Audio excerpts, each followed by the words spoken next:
Alright, freaks and geeks, it is Wednesday again, and that means new comics. We have Spacemen, Space Dogs, Space Cats, Marvel Now, all sorts of good stuff. Also, Morgan. involving cats. Yeah, you got tiny little cats coming out of Godzilla's mouth. Or are they coming out of Deadpool's gun? Very good question there. We don't know. Read inside, maybe you'll find out, maybe you won't, maybe you'll see some dead presidents, who knows. This is some really promising stuff, though. Brian Posehn and his writing partner Jerry Duggan, along with Tony Moore, co-creator of The Walking Dead, amazing artist right there. I'm very hyped for this relaunch of Deadpool, one of my favorite characters, hoping to do him justice here. There's even stolen Captain America stationery in the back. Which, For real? yeah, it's cool. It's good. So starting off this week, we'll start off light as opposed to lighthearted goofiness with violence. This is straight up fun, goofy. Binky, this is a space cat. It's really wholesome. It's done by a child. Wholesome. Yes, it's very wholesome. Oh. We're trying to do wholesome things here, trying to change the tone from uber violence to... I'll do my best to stop that. Alright, yeah. But no, it's really cute. It's hand-painted. It's this woman, Ashley Spires, who does children's books. But basically, Binky has been, in this new one, promoted to lieutenant, and he has to train the other cats how to defend their spaceport, which is their house, from alien invaders, which are bugs. So yeah, really cute, really fun. That is fun. And from Dark Horse, we've got the first issue of 47 Ronin, Yeah. which is super exciting. Stan Sakai taking off a classic Japanese legend. Stan Sakai, of course, is the writer and artist of Usagi Yojimbo, which is one of the longest-running indie comics. Super long. He is pretty much as close to a master of the comics medium as we have left these days. Yeah. Really just amazing creator there. That is bound to be a solid book. And it's in full color, unlike Usagi, and the editorial consultant is Kazuo Koike, who did Lone Wolf and Cub, which is perhaps one of the greatest comics ever made. It's really long-form samurai manga. Huge influence on Frank Miller. Huge. Continuing with the animal vibe, we have storm dogs. No, there are not any dogs in this comic, but that's okay. Basically, this is kind of a Prometheus-esque space adventure thing where there's this team of various specialists who have to go to a faraway planet, investigate all these deaths, and they come across new alien life, which are these kind of cool centaur, weird alien things. But yeah, David Hine writes it, who did Bulletproof Coffin, and the art is by Doug Braithwaite, who has this nice kind of painted, pencil-y style that works really well for the feel of this kind of otherworldly book. But it looks really good. It looks like a lot of fun. And, you know, if you're looking for more weird sci-fi stuff as usual, this is cool. And to take it from sci-fi over to horror, the first issue of Colder from Dark Horse is out. Now, this is part of Dark Horse's big push on horror comics this winter. As opposed to every winter. Written by Paul Tobin, drawn by Juan Ferreira. Really kind of creepy, like, sort of insane asylum-focused stuff. So this guy whose temperature mysteriously starts dropping after he gets out of the asylum, and he sort of has to go around helping other people who are insane and maybe damning them at the same time. It's pretty interesting new stuff. Yeah, it looks Very nice. promising art. Very cool.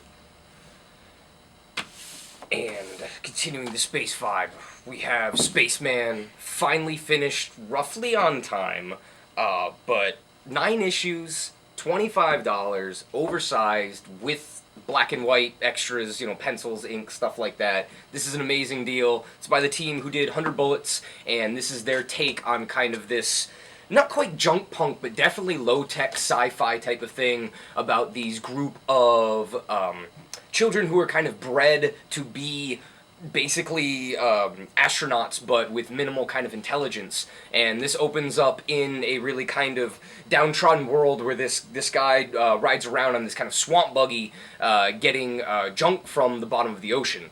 And it's just got really cool dialogue that is a little hard, you know, to get into initially, but it teaches you how to read it as you go. And it's just utterly gorgeous Eduardo Risso art. Highly recommended. I mean, this is just... It's just amazing. Anything by Eduardo Risso is absolutely amazing. And it's big and cheap. You should get it. It's good. Another new, very nice DC hardcover is a sequential art of Amanda Connor, who... She is one of the funnest artists working at DC. Funnest, Like, pure, just great, lighthearted comics art. Yeah. And she's definitely climbed up the ladder, I think, at DC. She did a lot of, like, around, like, 2005-ish, she was doing a lot of stories here and there in different, like, showcase books, some JSA, classified stories with Jeff Johns, which is where, the Power Girl kind of came back into, like, resurgence. Yeah. And she had the Power Girl series. Yeah, it led to her ongoing series, and sort of, that was around the same time that Jeff Johns really, like, trampolined up to where he is in DC right now. Yeah. She probably helped with that. And so that book collects a lot of her various stories from around the DC universe, and it's just a really good showcase on some stuff that hasn't necessarily been collected quite as heavily, and really just from one of, like, the main industry's top artists right now. Especially for, you know, being one of the few female mainstream superhero artists. There aren't that many. And this week from Image Comics, we have ultra-violence with children. This is like Battle Royale stuff. It is seriously, seriously violent. Not quite Luther Strode violent. No, it's getting there, But it's getting there. This is like what Kick-Ass would be if Mark Millar wasn't Mark Millar. But it's really, really good. And basically it's the next generation of super kids, and their parents are gone, and it is, you know, it's got your standard kind of like Atom ripoffs and Batman and Superman, but it's done really, really well. I'm usually extremely wary of sidekick books that are kind of based on the archetypes and stuff like that. It's very derivative. It is, but it's done really well and has a lot of fun. And it's got giant mecha robots and it's just, yeah, it's badass. It's intense.